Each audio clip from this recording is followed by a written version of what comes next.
Hey, what's good? My name is SATURDAE, and this is part 4 of my EDM production series. Today, we are going to be doing a deep dive on equalization and what it is, how to use it, the different types, common mistakes people make with them. So the way I'm going to explain this is I'm going to select this bass loop that we made.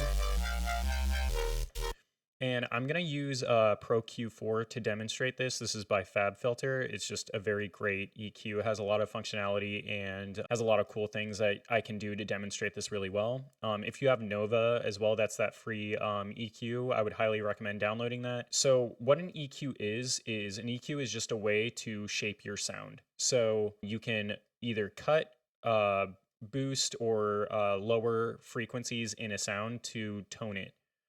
So let me start a loop with this. I'm gonna turn this down a bit so you can kind of hear me talk over it.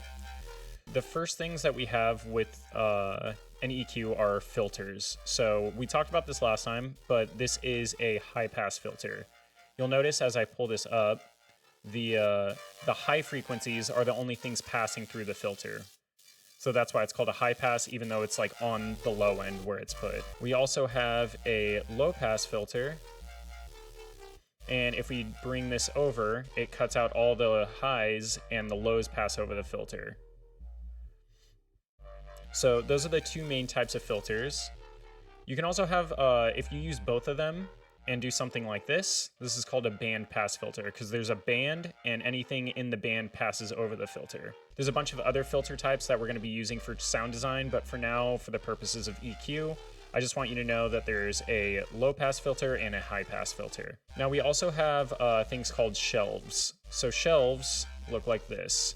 And these are basically a less aggressive way to boost and cut frequencies than filtering, but they're more aggressive than something like a band. So you can either boost like this or cut like this, and you can do the same on the high end. So you can boost like this, or you can cut like this. Now the last type of EQing you can do is called bands, and this is a more surgical way to approach EQing.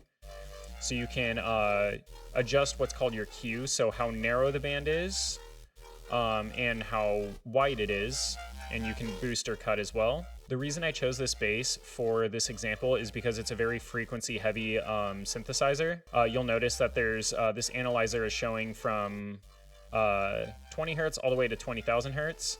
Technically it's a little above and below, but this is showing that this sound has tons of information all throughout the frequency spectrum. Now most EQs will have an analyzer that shows you the frequency of the sound that you're looking at.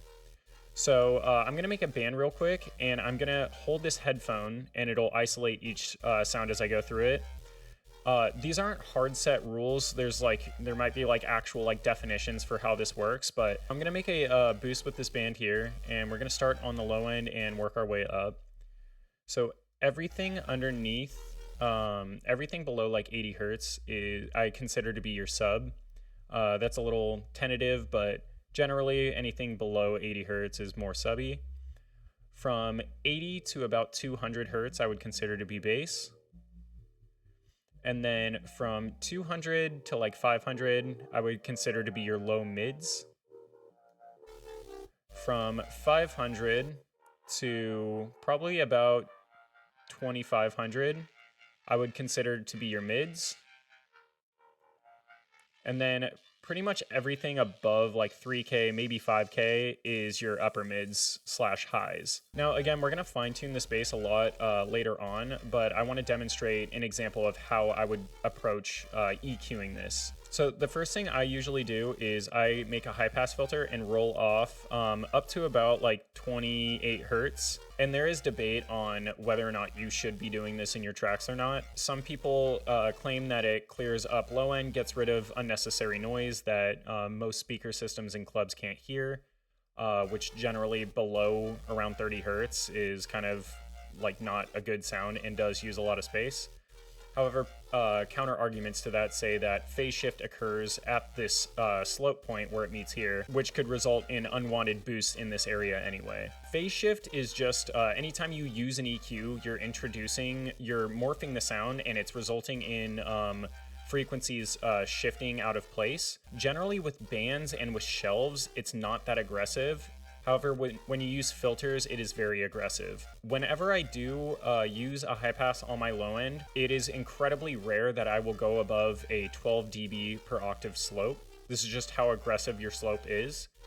The more aggressive this slope is, the more phase shift that you introduce. Anything above 12 has pretty aggressive phase shift, so I usually avoid it for that reason. However, if I was planning on rolling off all the sub bass and the bass anyway, if it sounded better with me using a more aggressive slope, then I would go for it. But it's just good to keep in mind if you are using this on your low end, just be careful of not using too aggressive of a slope because it can create like very weird tones. If you notice something sounding weird or off, maybe check this setting. For me personally, in my experience, using high passes to roll off some of these lows relatively gently just gives me a cleaner bass sound overall. So that's just my personal preference. I could be technically wrong on that, but this is just how I like to mix my bass. Sometimes I will consider boosting this area, but I'm noticing with this sound, this sub is much higher than everything else in the sound, so I don't think that's really necessary. So what I would do next is I would probably move to this region, because what I'm immediately hearing is that there's like a muddiness. It's a little bit hard to hear the clarity. If I boost in this area and solo this,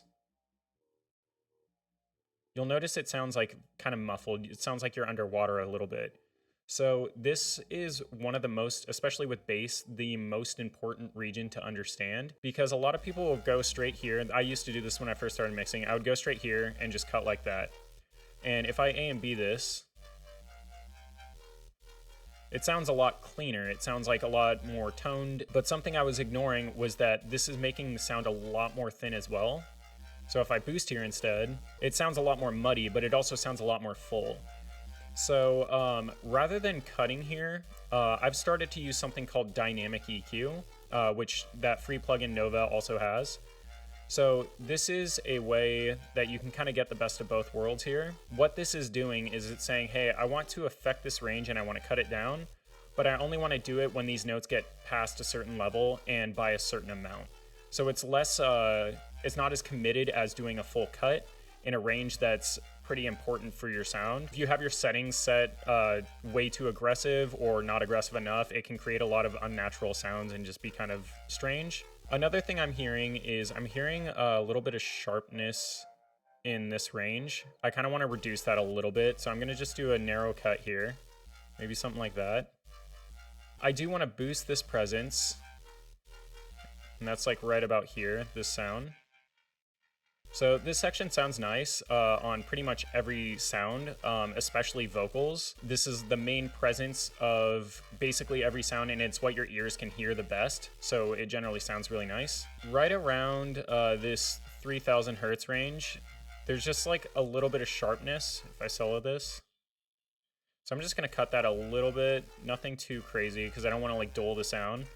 I can also use dynamic EQ here if I wanted to. For now, I'll just cut. I can also add a tiny bit of brightness at the end. Maybe just do a nice little shelf here. And now if I A and B this,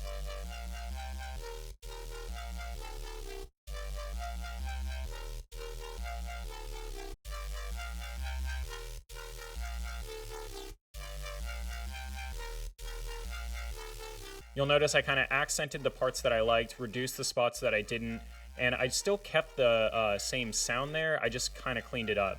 There's something really important I want to discuss about doing this though, is you'll notice that I have this track soloed. If this was the only track in the entire session and I just had this bass on a loop indefinitely, these EQ settings would probably be fine for it, but that's not the case. We have drums that are happening. We're gonna have risers, vocals, all these other things in the track.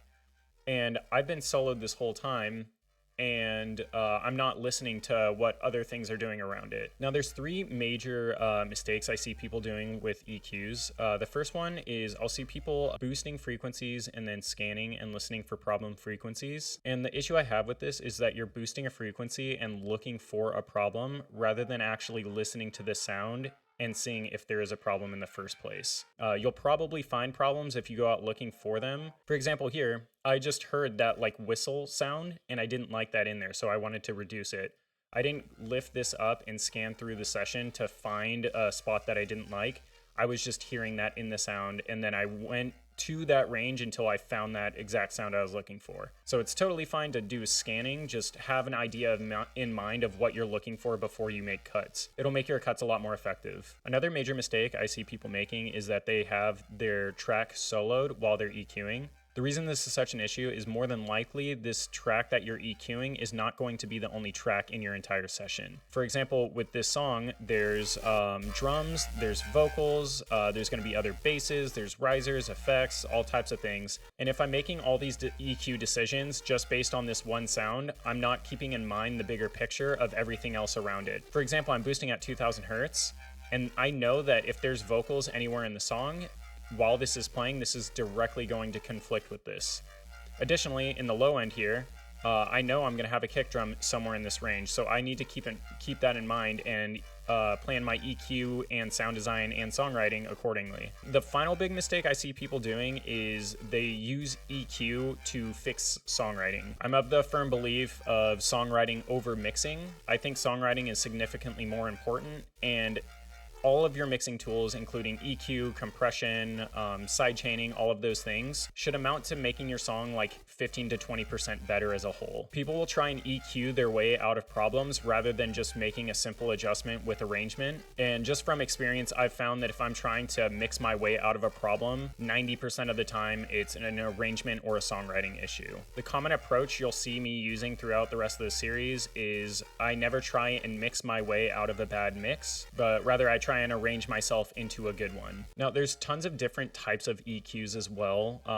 Like there's Pro Q4, there's Nova, there's Logic stock EQ, but they all essentially do the same thing. Similar to DAWs, some of them just have different functionality and different features, different algorithms. This is a digital EQ, and you'll commonly see people using emulators, which are digital EQs that emulate a analog EQ. Analog equipment people generally like using because it gives really nice tones that are actually very difficult to emulate. However, I think a lot of like newer digital emulations do a pretty good job at it. And some people swear by using analog gear. I've just never really cared to do it. And there's a couple of reasons for that. One is they're insanely expensive. EQs and compressors and stuff, if you want to buy the analog gear, it's like thousands of dollars. And they're also like kind of big. They take up like a lot of space, whereas digital plugins don't take up any space. They're just stored on a computer. And then also just like speed. Like I can make adjustments on here and do things significantly faster than I could on analog gear. So I'm willing to sacrifice some of the natural tone that you might get from some analog gear to have speed and get tracks done faster and consistently. There is a lot more functionality to Pro Q4 and EQs in general, but rather than do kind of like a boring lesson on it, I'd rather use that in application later on when we start mixing. For me, it's just a lot easier to learn that way and see it in action rather than hear someone tell me how to use it. But I just wanted to make sure that I covered the basics before we get into that. So for now, that's all I'm going to cover with EQs. We're going to be using